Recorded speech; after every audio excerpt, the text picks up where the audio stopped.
Well, good afternoon, everybody, and welcome to Foreign Affairs. Normally, we have a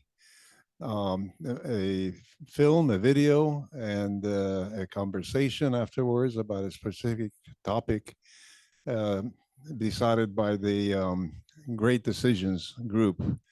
But today, we have a special meeting because the books of this year have not arrived yet.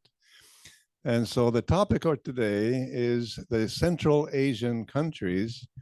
And this talk is based in a good measure on this book, Sovietistan, by Erika Fatland, who is a Norwegian newspaper writer. So let me make sure that all the systems work. And for that, I'm going to go through some hoops over here.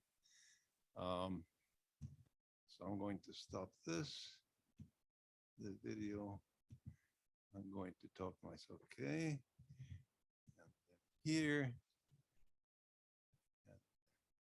here, here.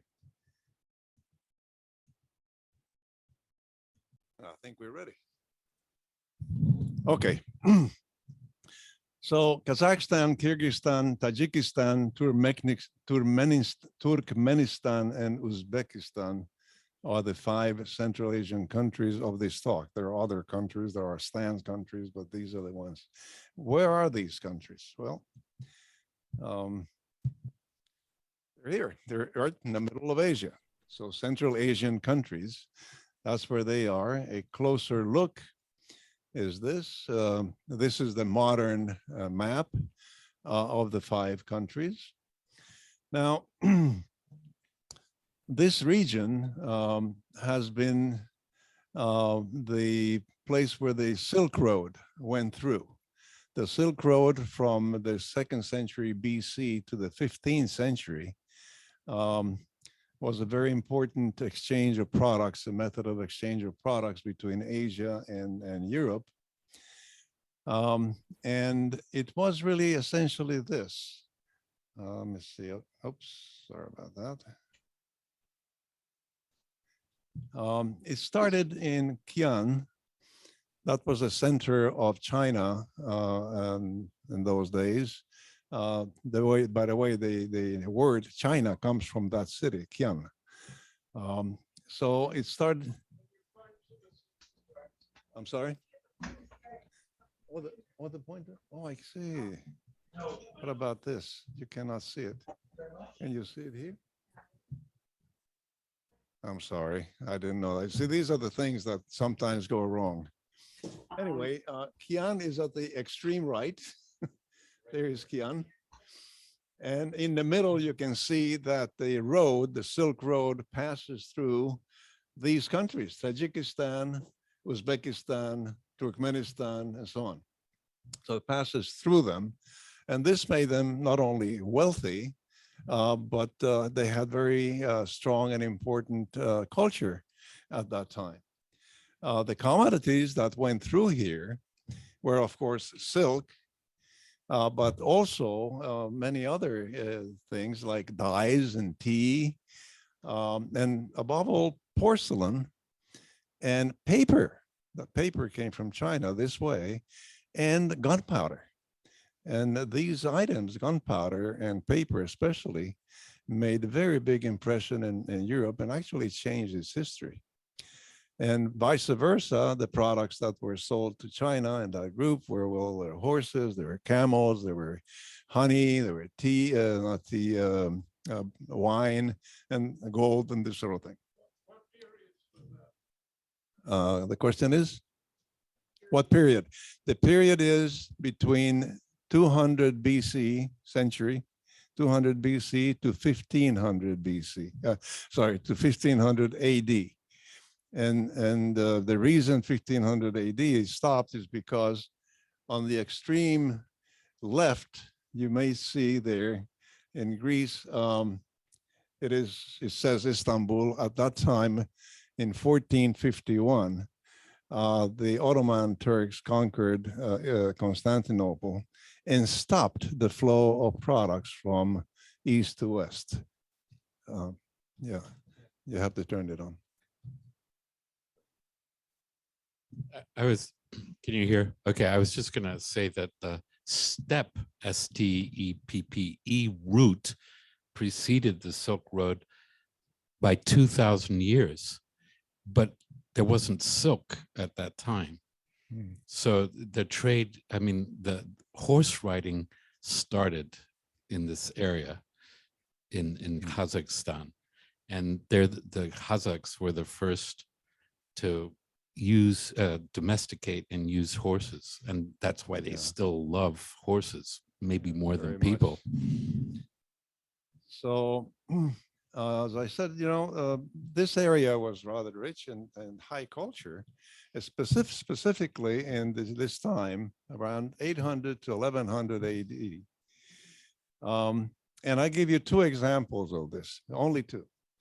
One is this guy, Khwarazmi, from 780 to 850 roughly. He was a Persian polymath. Polymath means, he knows, dabbles in everything. He knows everything. And he did at that time. He was the person to go to ask any question. Anyway, this person created algebra, they say. He also created the Arab numeral system. He drew up tables of trigonometric functions. I didn't know that. Trigonometric functions way back then and in that place.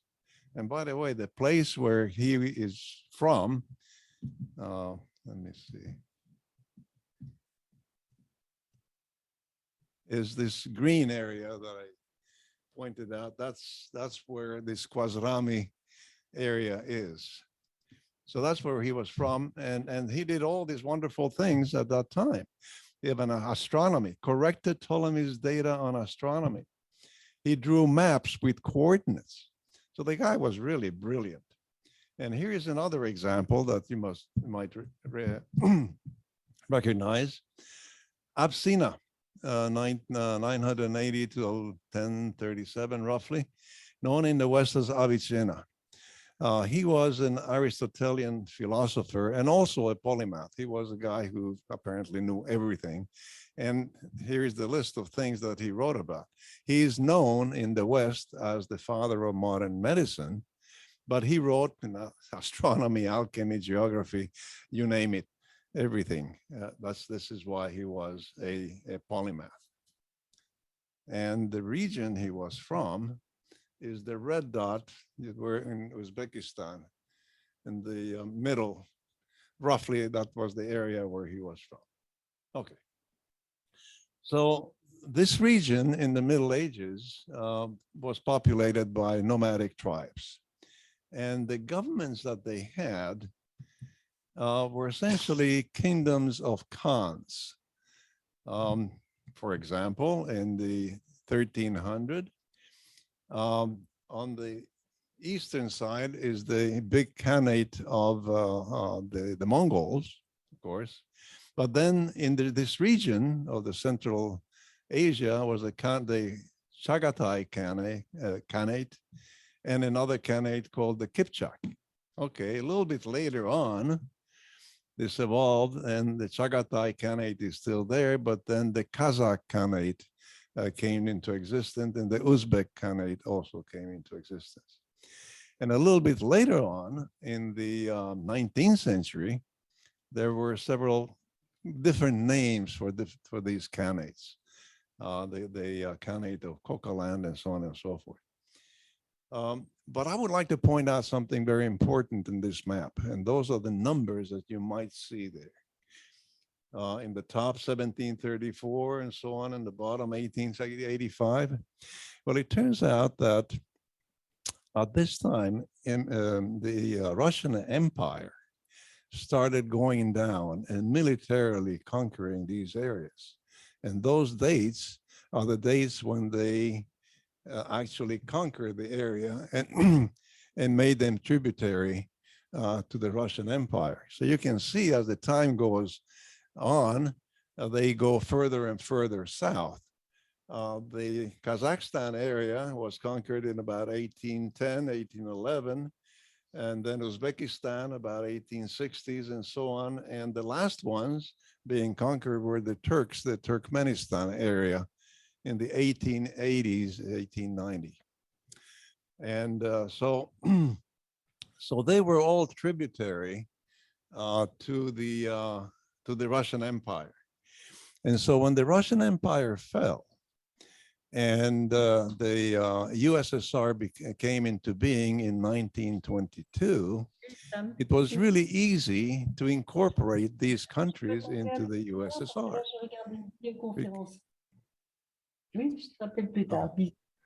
Please mute everybody, mute their Zooms. So what was I saying? Okay. I lost the train of thought. Oh, it was easy to incorporate. It was easy to incorporate for the Bolshevik Russia, these countries. Not only did they incorporate them, but they finally started to delimit which country is which. In other words, put up lines of demarcation on which country was Kazakhstan and which country was Uzbekistan and so on. And it took them 20 years to do that until they reached what we have today, or what we had at the end of the process, which is this. This is USSR all the way up to 1989. And you can see That's my coat screen. Oh, Quiet. excuse me, I'm going to do something and get out of this and then come back again in order to mute everybody, because these interruptions are a problem. Okay, here we are. And so now I have to do this and go back.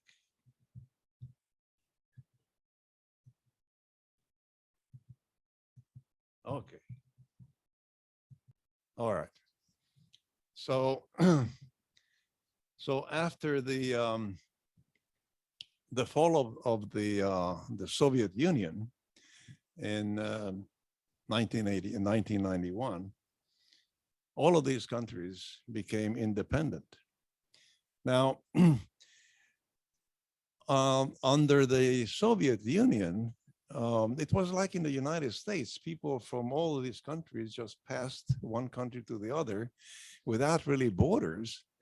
And but when they became individual countries, then they closed their borders. They started closing their borders and started thinking, as they were not part of a bigger organization, but they were the country. They were the Uzbeks, they were the Kyrgyz, they were the Kazakhs, and so on and so forth. So today, this is what they look like, as I showed before. So we're going to go through now to each one of these countries and talk a little bit about them. And we start with Kazakhstan.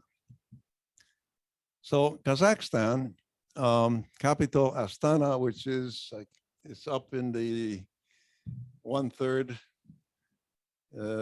quadrant, Astana. That is the capital of the country. On the other hand, on the lower right-hand side, there is Almaty. Yes, thank you. And Almaty is the biggest city and used to be the capital. It is no longer the capital. Astana is the capital now. Kazakhstan has today sort of a mixed population in compared to the other Central Asian countries. Of course, they're mostly Kazakhs, but there are Russians, Uzbek, Ukrainians, Uyghurs, Germans, Poles, and others, and I'll go into that in a little bit later. It's mainly an Islamic country, but no, there's a number of Christians there present as well. The area is very big. It is the 9th largest country in the world. It is as big as Alaska, Texas, and California together.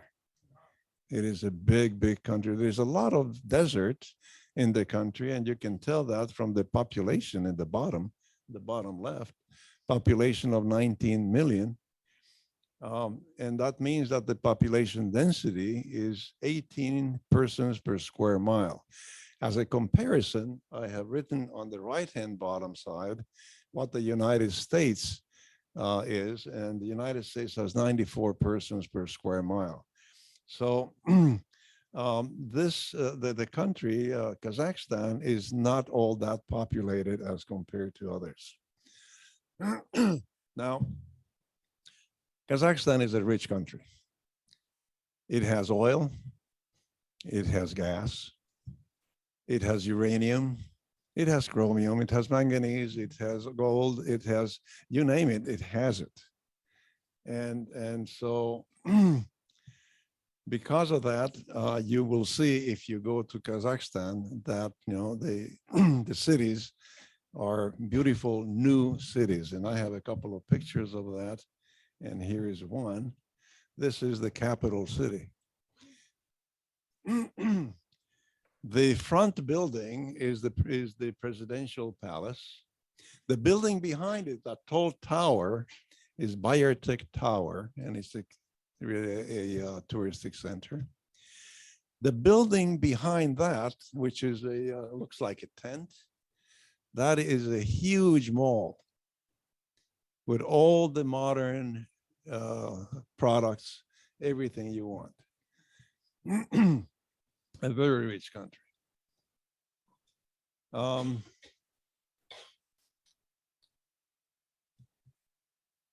The president of Kazakhstan is Kassym-Jomart Tokayev, and I have problem in pronouncing some of these names.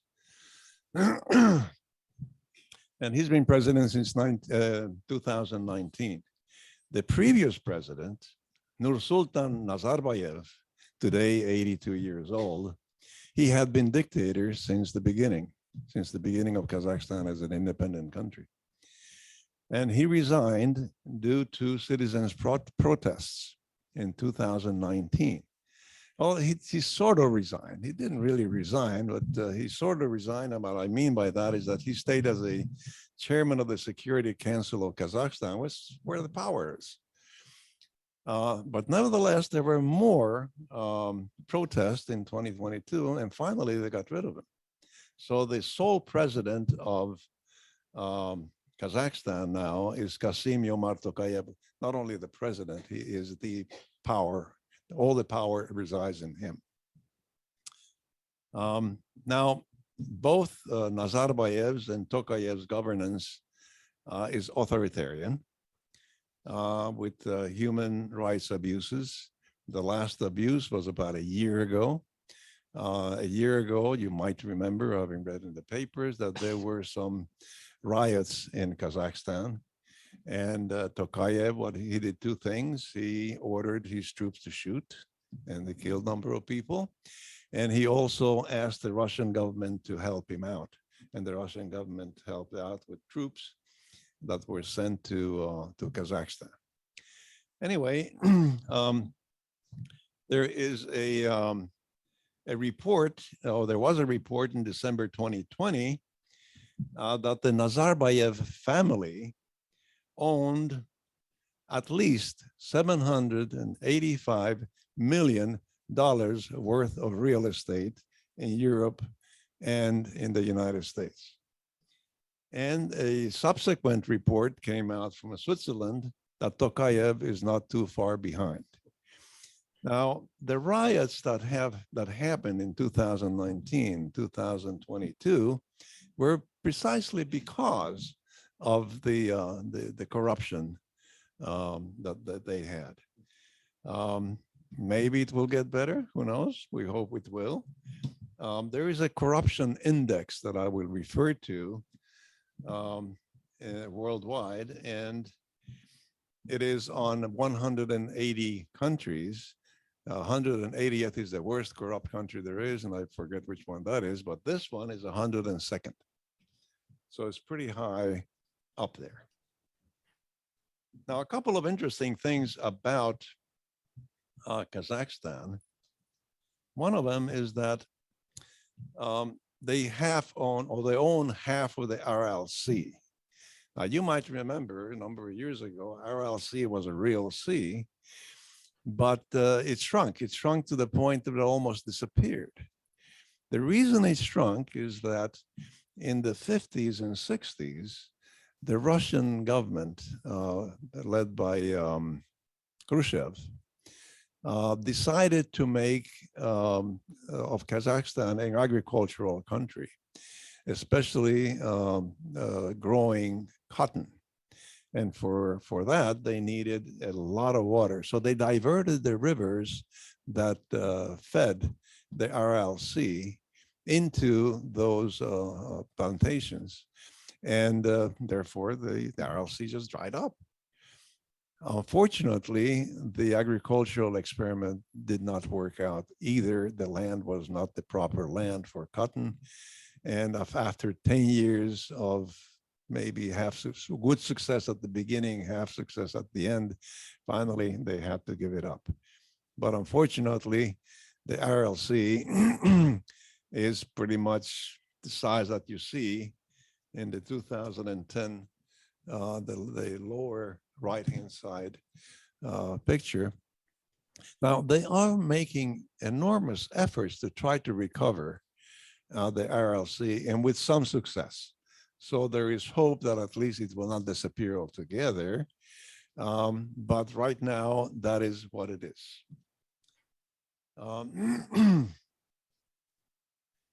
Another thing is that another interesting aspect of Kazakhstan is that it has been a dumping ground for people, mainly people.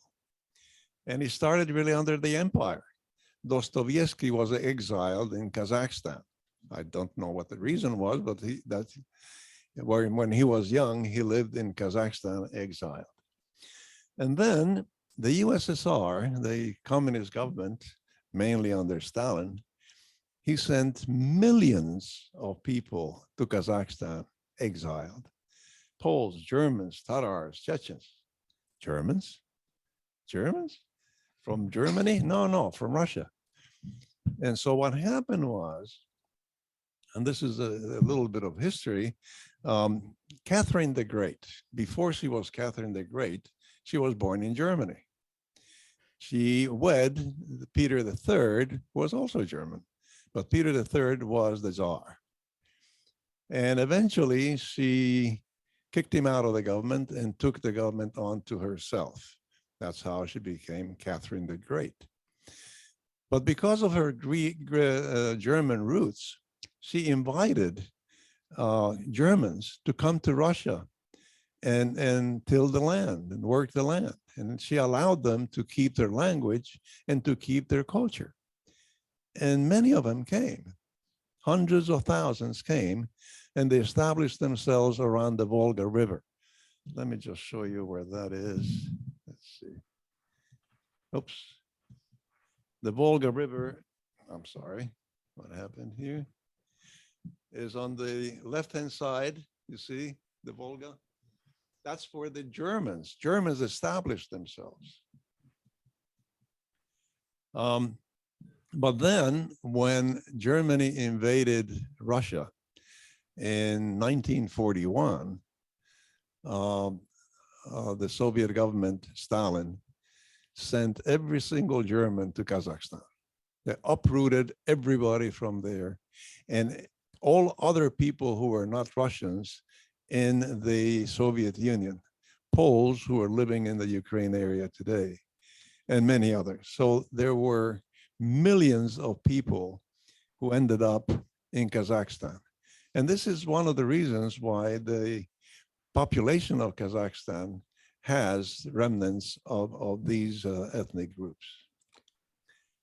Then later on, in the 50s and 60s, with the Khrushchev experiment with cotton, a lot of technical people were required that were not available in Kazakhstan. And so from the Soviet Union itself, a lot of Russians and a lot of other people, and Germans too, went to Kazakhstan to help out with this agricultural experiment. So that was another migration into the country. And the very last migration was just a couple of months ago, when Russia declared draft of new conscripts, and 200,000 Russian men left the country. A good number of them ended up in Kazakhstan, and another number ended up in Kyrgyzstan.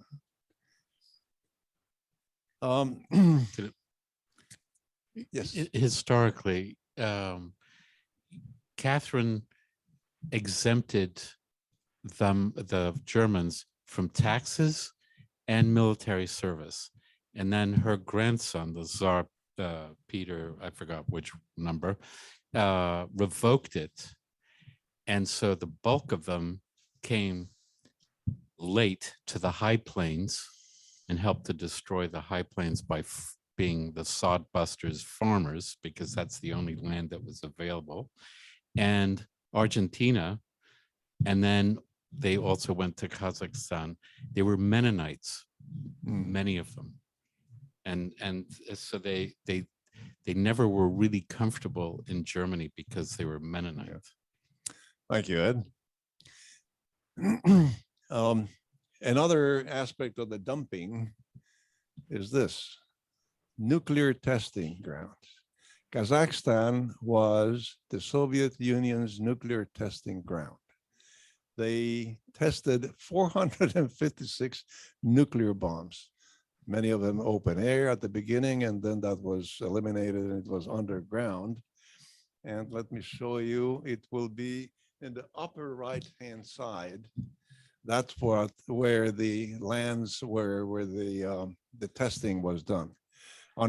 Yes? Could you please talk into the microphone? Yeah.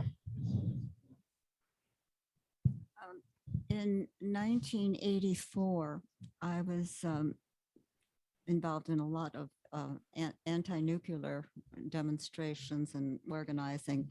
And I was asked by Princeton University to take part in this delegation that was invited to go to Semipalatinsk to witness the closing of one of the so-called two test sites. And it was an amazing trip. And I have a Russian background, and both my brothers were over 6 feet tall and blonde, blue-eyed. And I was raised in Connecticut, and my vision of a Russian was that, well, which obviously looked very Aryan. When I ever got, we went from Moscow to Tashkent, and then Semipalatinsk, and then up to the test site. But when I ever went up there and saw the people who looked more like Genghis Khan, you know, and his troops than Russians, my image of Russians, that was a real shock to me. And that was a shock to them to see us, because we were the first Westerners that a number of them saw, and they put on quite a horse show for us. Well, thank you very much for that. Let me continue, and we'll, no, it's fine. That's fine. So I understand that the cleanup that they did was not very efficient. So that region is somewhat radioactive. It's not advisable to go touring that area. But anyway, so that, okay, let's continue. Kazakhstan has given us the apple and the tulip, they say. They originate from Kazakhstan. And Kazakhstan has given us something else, Borat. You must remember Borat.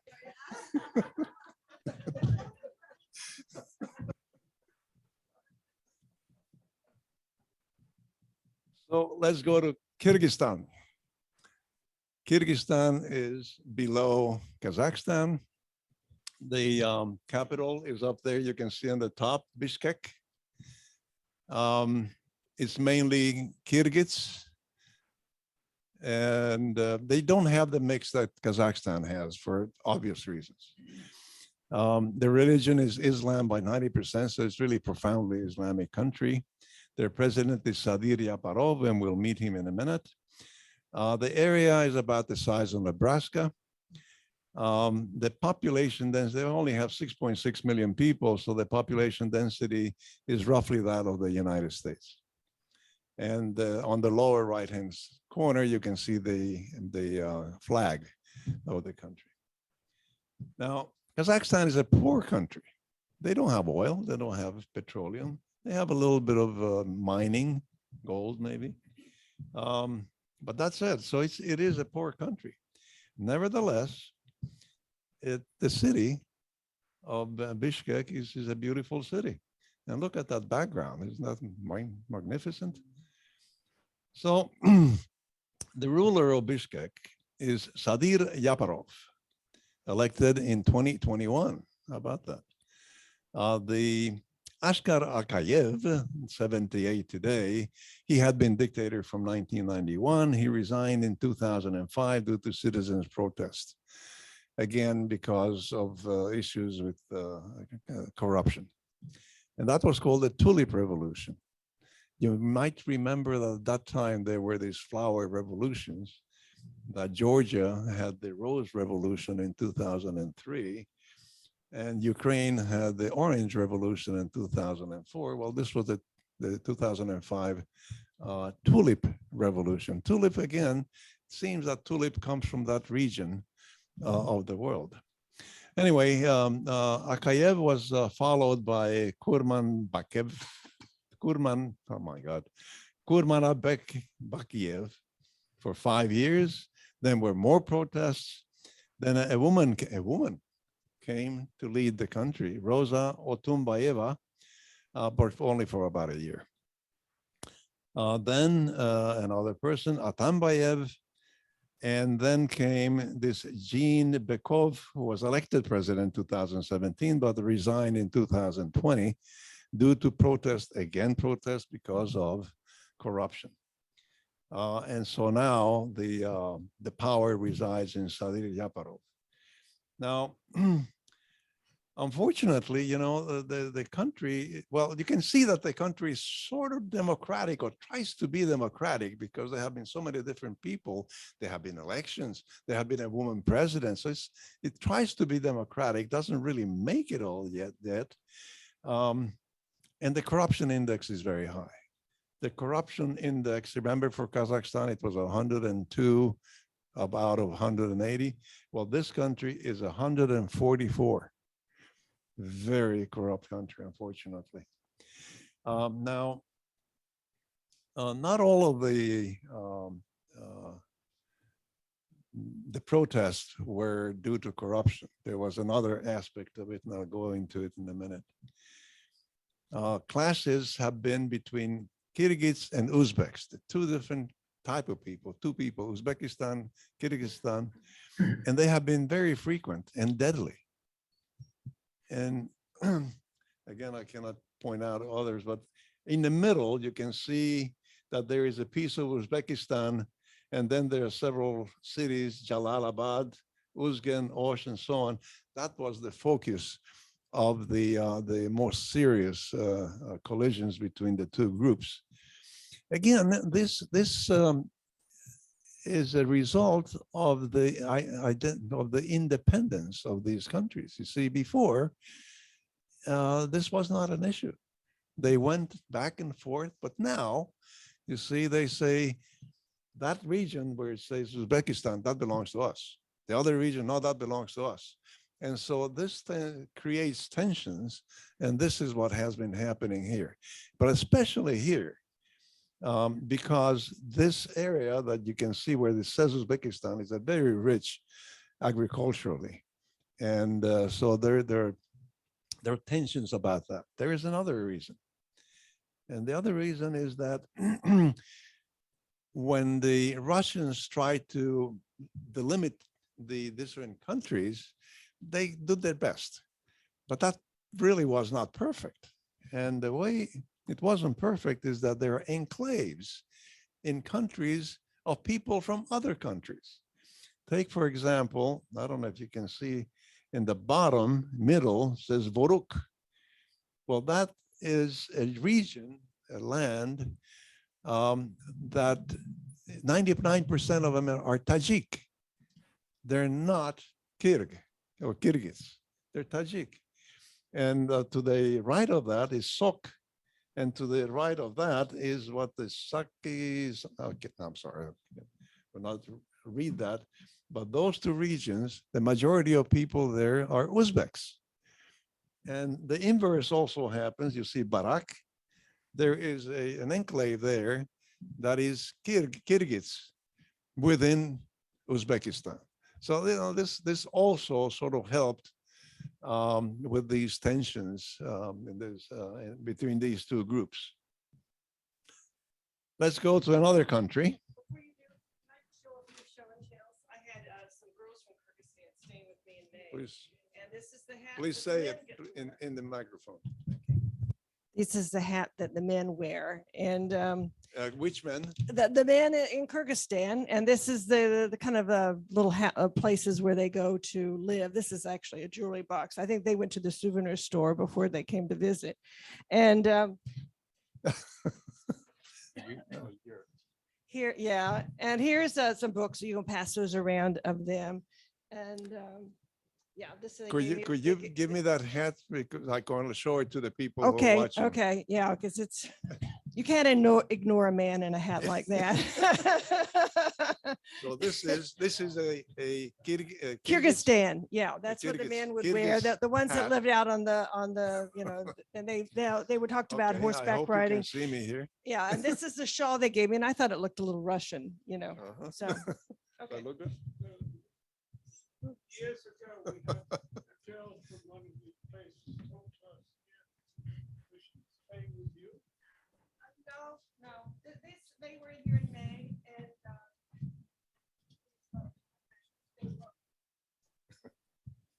they spoke 5 languages. They spoke Kyrgyzstan, Uzbek, Russian, Turkish, and English. And I had told her we were reading Gogol, you know, in our, and then she said, "Oh yes, I read that in Russian." I was having a hard time getting through it in English.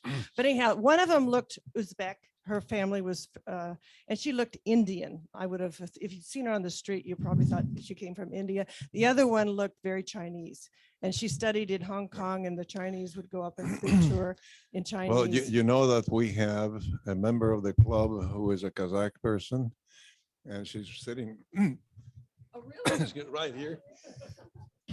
Maria Lumkin.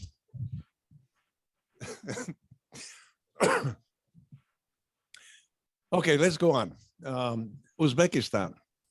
The largest capital, largest city is Tashkent. You can see it up there, all to the right, Tashkent, but perhaps more, at least more touristic or more better known is the city of Samarkand, which is below that. You can read, it's almost in the middle of the map. Samarkand, of course, that's where the Silk Road went through that. And it was a hub of culture in its time. It is a very Islamic country, Uzbekistan is. It is the size about twice of Texas, 2 Texases. The population density is rather high. There are 34 million people there. And it's about twice the population density of the United States. You can see the flag to the right of the map. Now, Uzbekistan is also a very rich country.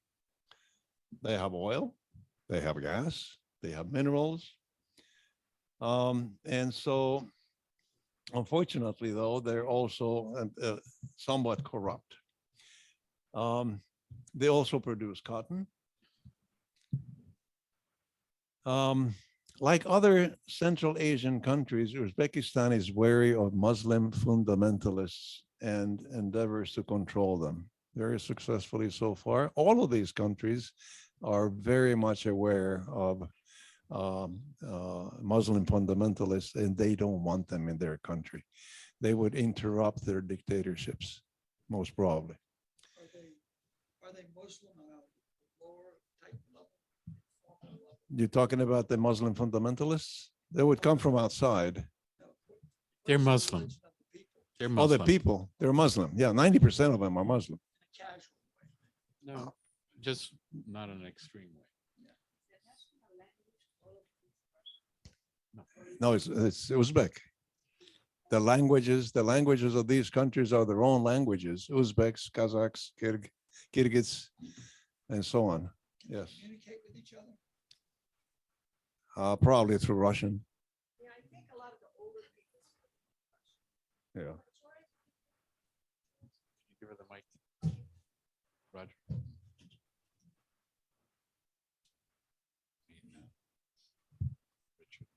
This is Yeah. Maria speaking. Question is for what language they speak is majority people speak Russian. We communicate in Russian when we are learn in Russian when we went to school or kindergarten. Actually, it's our Russian would used to be a first language because Russia didn't want us to speak our language. So my Kazakh language used to be a second language.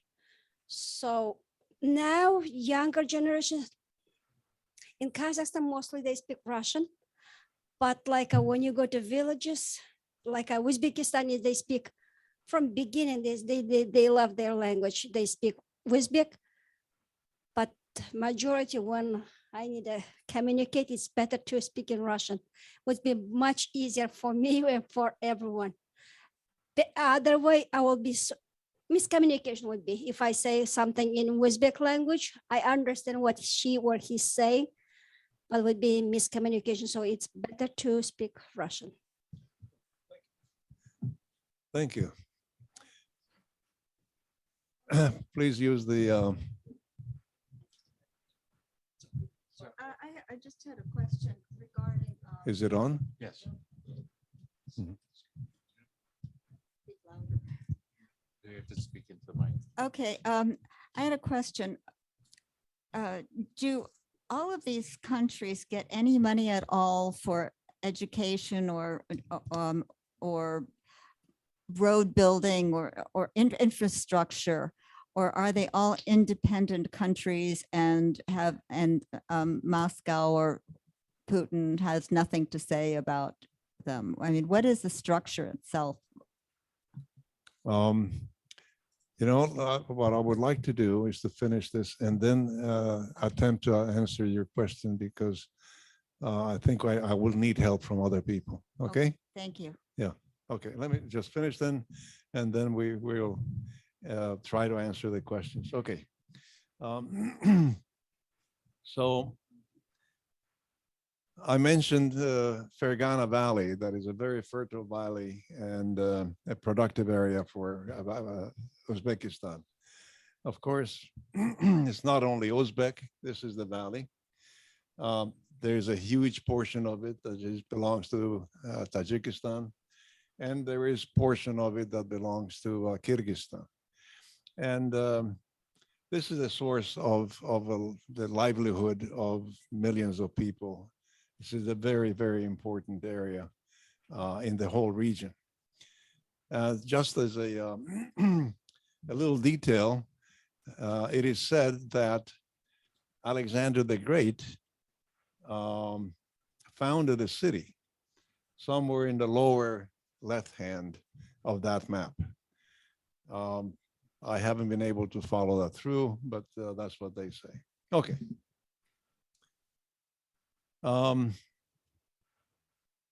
Being in the thick of the Silk Road, Uzbekistan, of course, has a lot of history and many monuments to prove it. So I'm going to show you a couple. This is in Samarkand, and this is a necropolis, very Muslim. Here's another picture. Samarkand is a beautiful city because of all this ancient architecture. And it's well preserved. Here is another one. But that's Samarkand. Don't forget, this is a rich country, Uzbekistan, and the capital, Tashkent, has put their money. I think this may answer part of your question, this photo, that this is what they plan to do. This is not done yet. This is how do you call it? A plan. Project. Yeah. But wow, that if they do that, that is beautiful. So they are spending their money on development and infrastructure and so on. And so this is in the future. Actually, it is being built right now. But this is done. This is the Hilton and the Congress Center. It's a beautiful building.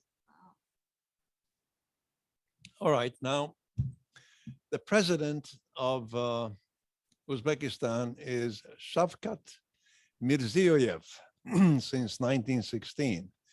The previous president, who had been a dictator since 1991, died in 2016. Uzbekistan is one of the most repressive governments in the world. The new person, Mirziyoyev, may be a little bit less authoritarian than the previous one. But the corruption index of Uzbekistan is 140.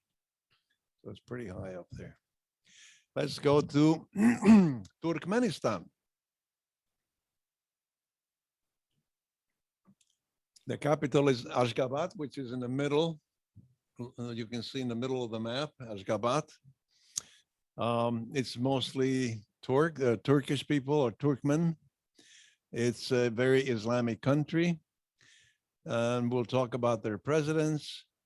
It is a bit bigger than California, with 6 million people, but the population density is about a third of the United States. And the reason, one of the reasons for that is that there's a lot of desert in this country.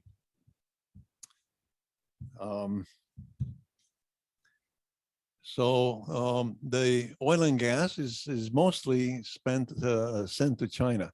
Now, interesting thing about Turkmenistan is that they try to really get independent from Russia.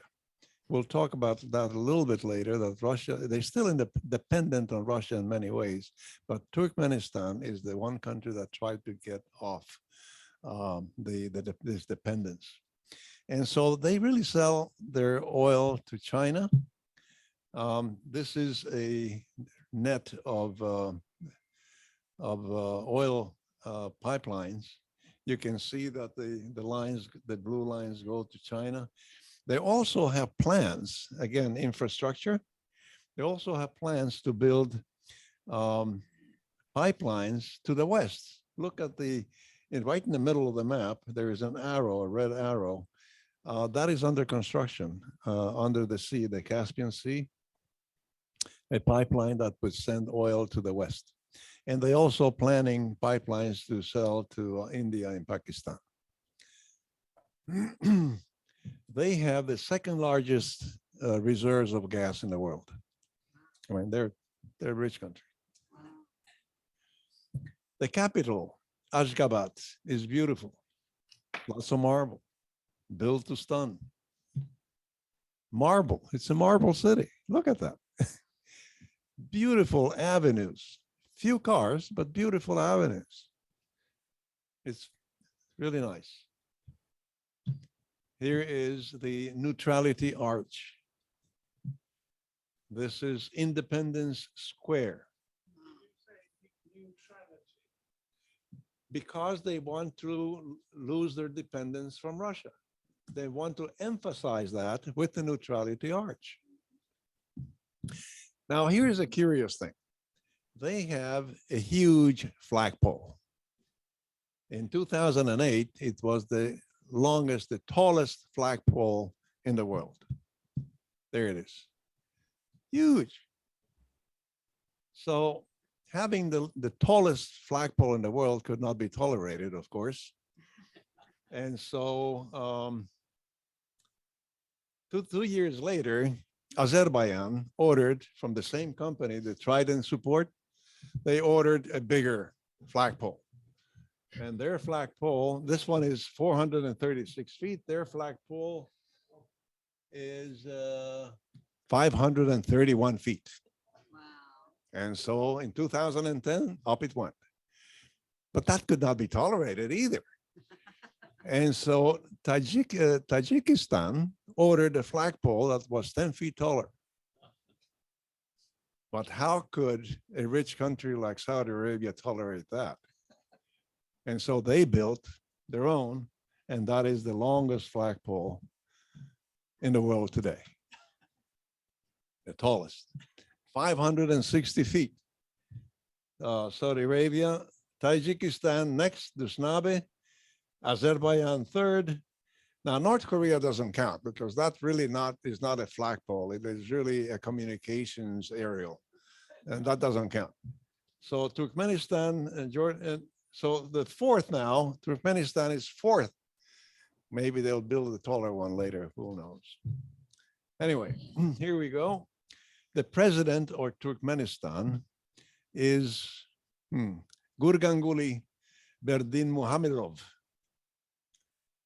The previous president, Saparamurat Niyazov, the first president, he had been dictator since 1991. He died in 2006. This person became president in 2006 and has been dictator since then. Is one of the most repressive governments in the world, together with Uzbekistan. The president, what president says is done. I mean, no question. And here I have a list of things that the first president had done while being president. Well, he banned smoking in public after he had been told not to smoke himself following a heart operation. He claimed descendancies from Alexander the Great and the Prophet Muhammad, of course. He wrote a book called Ruhnama, A History of Turkmenistan, and made it obligatory reading at all levels of education, including the university, at the exclusion of all other books. Banned long hair, beards, circus, ballet, and opera. None of that. Oops. Sorry. He changed the names of the month and days of the week. So the first month of the year today is called Turkmenbashi, which is his nickname. And the third month of the year is the name of his mother.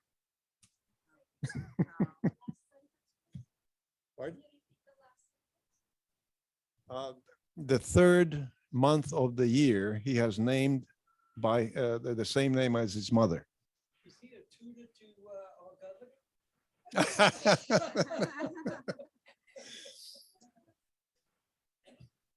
Oops. He made it treasonous to question his policies and decisions.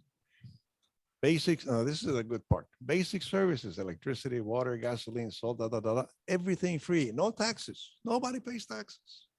That was until 2019, but nobody paid taxes and they enjoyed all of the services. That was wonderful. Okay, the thing is that he died and the new guy came in. The new president made some changes. He's just as repressive, maybe a little bit less crazy. But there is something about him that I read in this book, and it is that Turkmenistan has a yearly horse race, and the president participates as one of the jockeys. And guess what? To win. Guess what? He has to He win. always wins. So the other competitors do their damnedest best to lose to him. So All these presidents go to the same tailor. I say They all go to the same tailor. the same tenor. Yes. Yes. Yes. If you look at the photograph. This Soviet school of tailoring. The corruption index is 169. pretty high up there. All right, let's go to the last of the Central Asian countries, Tajikistan. The cities, the capital is Dushanbe, right? To the left there, you can see in the middle, Dushanbe. It's mainly Tajiks. It's a very Islamic country. It's about the size of Illinois. Population density is very high. However, the population density really is in the north, where they see that lake, and in Dushanbe and south of Dushanbe. The rest of the country is really just very high mountains and very few people. And I want to show you that. The Pamir Plateau it's called the roof of the world. It's 16,000 feet in elevation, and 1/3 of the country occupies 1/3 of the country. And this is the physical map, and you can tell that all this area that is dark brown is about 16,000 feet, and it's not apt for any agriculture, any other use. Again, it's a poor country. Dushanbe, in spite of this, Dushanbe is a beautiful city. Look at that. This is the presidential palace, and there's the second tallest pole in the world. Here is another picture. Just a beautiful, beautiful city. Here is the National Museum. President Emomali Rahmon, since 1992. Well, the independence came in 1991. There was a first president. This guy knocked him out, and he has been president ever since. So he is a dictator. Authoritarian regime, repression, et cetera, et cetera. He also wrote a book about history of the Tajik people, and so on. Corruption index of this country is 180. Sorry, 150. Sorry, not quite, 150. All right, so this is, I'm finished now with the different countries, and a conclusion, very quick conclusion. Upon the dissolution of the USSR, these countries became less stable. They returned to Khanate-like governments, authoritarian and corrupt. And this is the list of countries, and by according to an organization, how they feel the leaning to democracy is in these countries. 10 would be perfect. Well, Ukraine is up there, Armenia is up there, Georgia is up there. Kyrgyzstan is not that bad. As I mentioned, they had sort of shown sort of interest in that.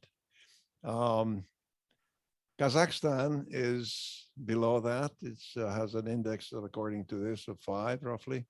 And the last 3, Uzbekistan, Tajikistan, Turkmenistan, they're pretty low in their democratic tendencies, let's say.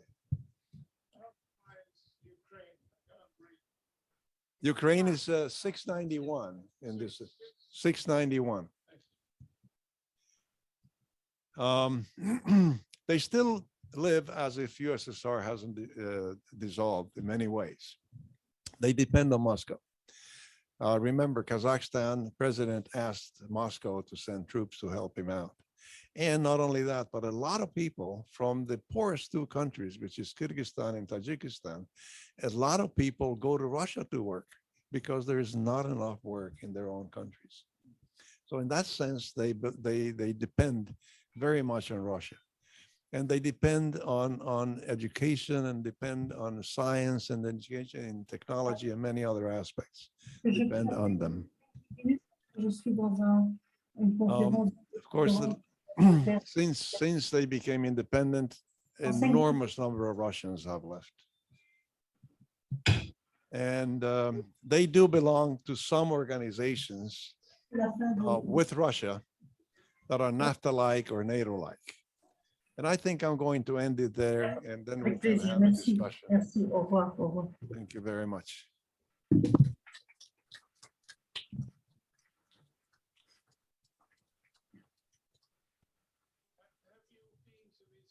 He's talking to the into the Have you been to these countries yourself? Have I been? No, no, I read the book. I read the book. This is a question that's bothering. Please, there are people in Zoom. Yeah, I have a question, and that is Uzbekistan, they said is double landlocked. All of the other ones are landlocked. They have no access to. All of them are landlocked. All of Yeah, them. how did they, and now are they enforcing any kind of borders, or how do they get their goods in and out? Well, they have agreements, of course. So the thing, when they were under the Soviet Union, there were none of these interruptions or borders. Things just went through, just like, as I said, in the United States, from one state to the other. When they became independent, that is when they started to differentiate themselves. That is when they started to have borders and border exchanges. And that is when they realized they had to have agreements to allow trucks, to allow pipelines, to allow all of these other infrastructure things to exist and to be able to send their products outside of their own country and receive products from outside. Yeah. Ed. I think it's just much more difficult, but it still occurs. There are delays at the border, et cetera, and the paperwork. And depending on the relationship between the two countries at the time, it could be slower or faster. It's to me interesting, going way back. First, the only one to defeat all of them until Genghis Khan, but was Alexander the Great, who was the only one to defeat in Afghanistan too, married an Afghani woman as well. But that, the relationship between these Central Asian countries that are still tied to Russia, as Steve has said, yet don't want to be too close. So Kazakhstan has refused to help Russia against Ukraine, even though they are part of an economic union, if you will. And the others are also fearful, but they play the balance game because China now has huge influence economically. And because of the new Silk Road and the transportation port, it's called a port, but there's no sea or anything, that there are just these mammoth economic infrastructure projects that have taken place. And lastly, just want to mention, since it was asked about how dependent any of them are on aid, the 5 countries between 1991 and 2018, for the 5 countries, they received $25 billion in aid. Who gave that? And most of it is in grants, okay, except for Uzbekistan, where it's both loans and grants. But remember, this is before 1991 is when they get their freedom. So each one, who's the major donor? Except for one country, it's the US. Where does, Turkey, Japan, Germany, EU, the Asian Development Bank, and the International Development Bank.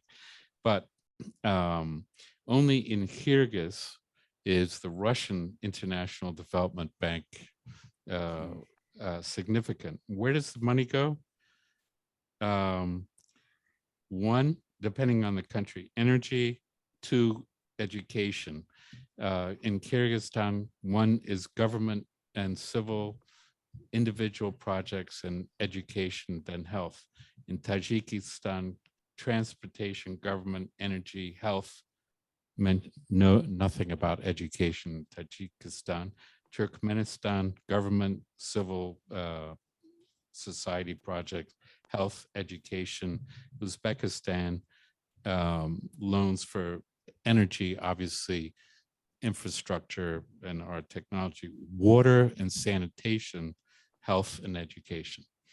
So it's interesting that they're still mostly have been dependent on American and Japan. Please, Yes. And with please speak into the microphone. Yes, yes, and just to add on what you said, this is why Putin is so aggressive, because the only port, the only deep water port that they had access to is in Odessa. And that's why they are desperate to get total access to Odessa, because it's the only deep water port that they have. One other thing, and I was hoping you guys would help me out here. When we were traveling, we flew into Moscow and then went by train and ground transportation. But while we were on ground transportation, we went on a highway that had plaster statues of animals, and I asked why would and they were larger than life, probably the height of this table. And so I asked, because it's the only highway they had, and our highways don't look like that. So I asked, why are these animals here? And they said that when they were building the highway, they realized that the residents or the groups that were living in this area killed all the animals. And so they wanted their children to know what lived there before they were wiped out. And What time was this killing done? well, When, what era, what period? Well, the highway was fairly new. It hadn't, I don't think it was open 10 years. I don't know when the animals were killed, but there were very little trees, and there was no animals. And that was very poignant to all of us who were traveling there. It still haunts me, really, because I've been on the Nevada test site a lot too, and I would hate to think that more of our land would look like that. Well, all of these countries have a very serious problem.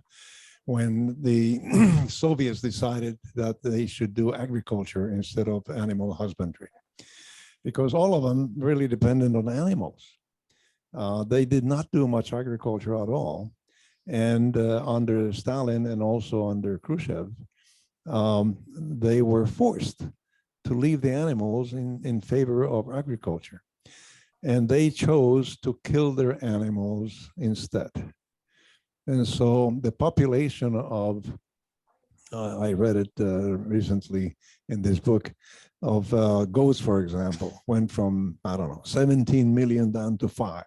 This kind of killing is what happened with all sorts of animals because of that policy of the Soviet Union. Could I make a comment? Yes, go ahead. Yeah. Hi, my name is Robert Hard. I used to work for a company called Nuchem. Nuchem's business is trading uranium. That's all we did. And almost all the uranium we obtained came from Uzbekistan and Kazakhstan. So we had Kazakhs and Uzbeks in the office all the time. I had a couple of them living in my house for several years. And I just wanted to make a couple of comments on Kazakhstan. It's absolutely enormous. It's the size of Western Europe. Almost no one in America appreciates how big the place is. You're absolutely right. It's a very rich country. There was a woman working in my office who was actually the girlfriend of the head of the Kazakh nuclear organization. His name was Jakashev. And his girlfriend was called Julia Cohen, and was blonde and blue-eyed, and she was of Russian descent. Obviously, she had a grandfather who was Jewish. But you'd never know it looking at her. But she was telling me she was looking at like,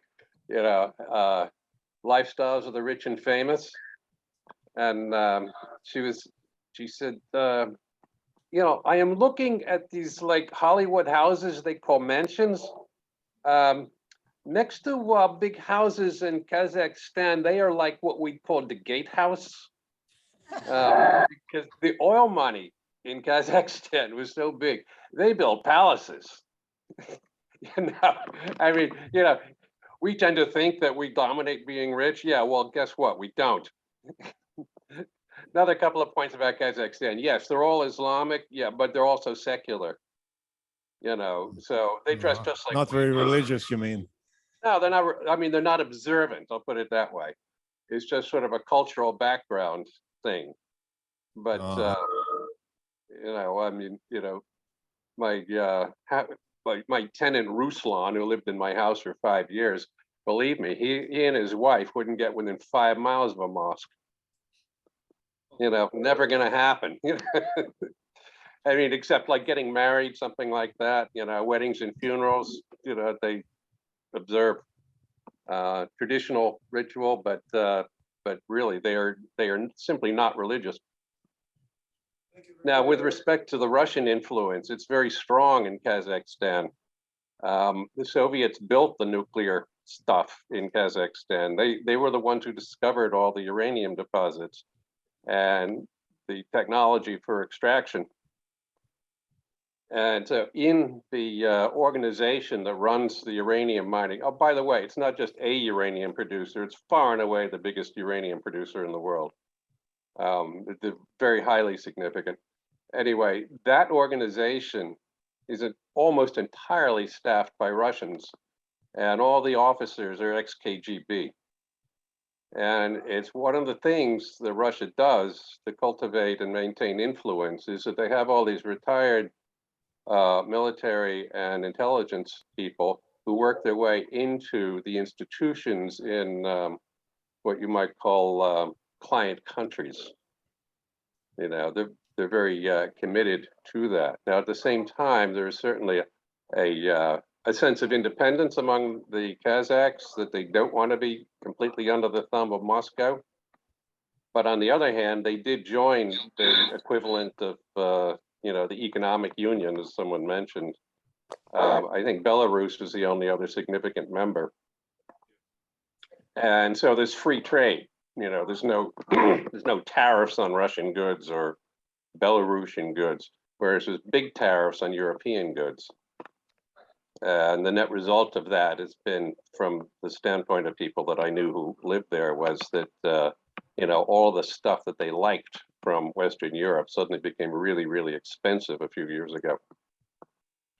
So they're not entirely pleased with that. And as has been pointed out, though, they are also highly resistant to getting dragged into the war in Ukraine. So anyway, no, that's it. That's my 2 cents. Could I just make a couple of club announcements? We have a speaker tomorrow at the artist that is the artwork is in the art gallery. She's going to be here at 1 o'clock and do an art gallery talk. So if you can come tomorrow at 1, that's free.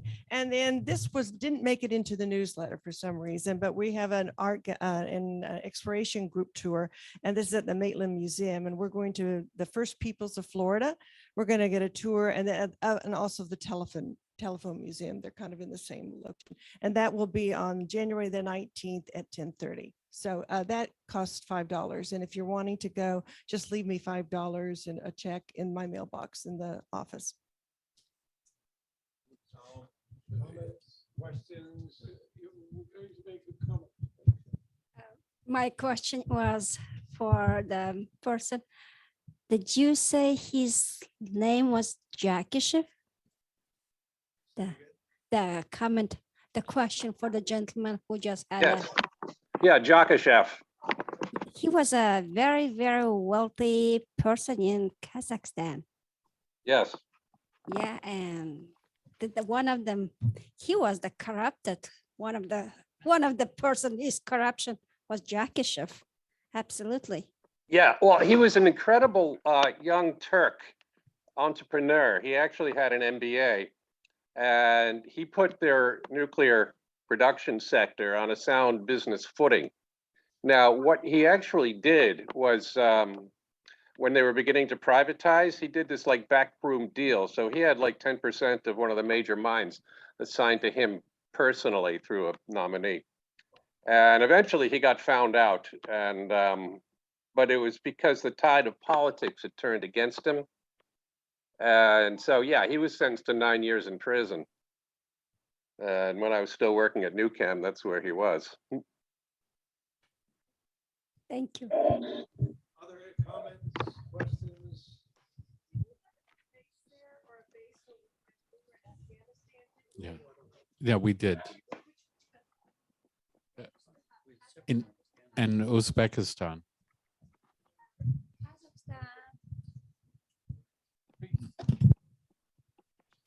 Go, I'd like to look at your map and see where.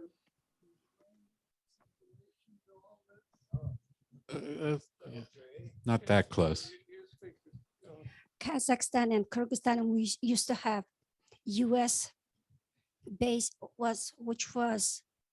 it was in a small village. At that moment, I didn't know it. When I understood US base was located in Kazakhstan when I was in the United States.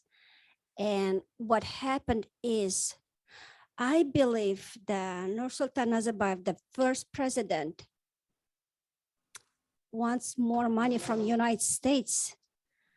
I guess United States refused him some money, so they destroyed the US base. They blew up the US base, and then they blamed to the people of the Kazakh, my understanding. And also US base was located, one of them in Kyrgyzstan. And Kyrgyzstan had a protest, so they closed the US base in Kyrgyzstan. Yeah, in 2014. Yes, okay. And in Uzbekistan, they closed it in 2005. It was to transport to our forces in Afghanistan. Oh, I didn't know about it. That was the reason. Yeah, it's hard to get to Afghanistan. No, by plane. Yeah, I know, but if you want to send tanks and heavy munitions, it's really No, difficult to No, airlift. no, everything. they didn't send tanks that way. They sent the tanks via Pakistan. That's why people don't understand why so much military equipment was left in Afghanistan, because the Pentagon said it would take 2 to 3 years to pull all the equipment out.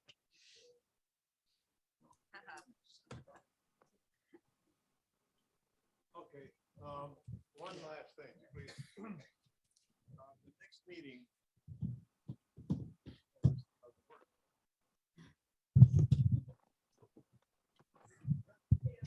The next meeting will be the first Thursday of February, and it will be our normal format. This is the book that we use. It hasn't arrived yet, unfortunately. It costs $35 or $35. And what we do normally is we read a chapter, and for the next one will be energy geopolitics. That will be the topic. We will read the chapter on energy geopolitics in this book. We come here at 1:30 in the afternoon. There will be a video, which usually lasts about half an hour, on that topic. And then they will have discussion of the topic. So this is what will happen next meeting in February and thereon, until we finish I think it's usually 8 or 9 chapters of the book. And then for the rest of the months, we'll have some special events just like this one. Thank you very much for coming, and thank you very much for your opinions and your input.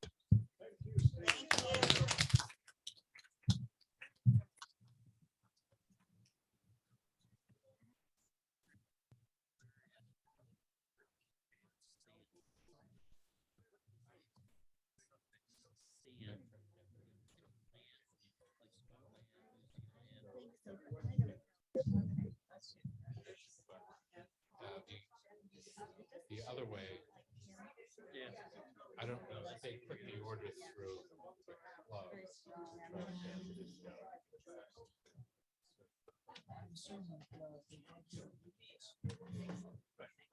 That's why I get the ebook. Anyways. Yeah, I found, I mean, I read the book, I finished the book. I mean, it was between a travelogue. I thought most of the insightful, bigger issues she left for the last 10% of the book. She starts talking really about the. I used to work, my first job was working for Bertha. I hated to leave my go up as much as I loved it.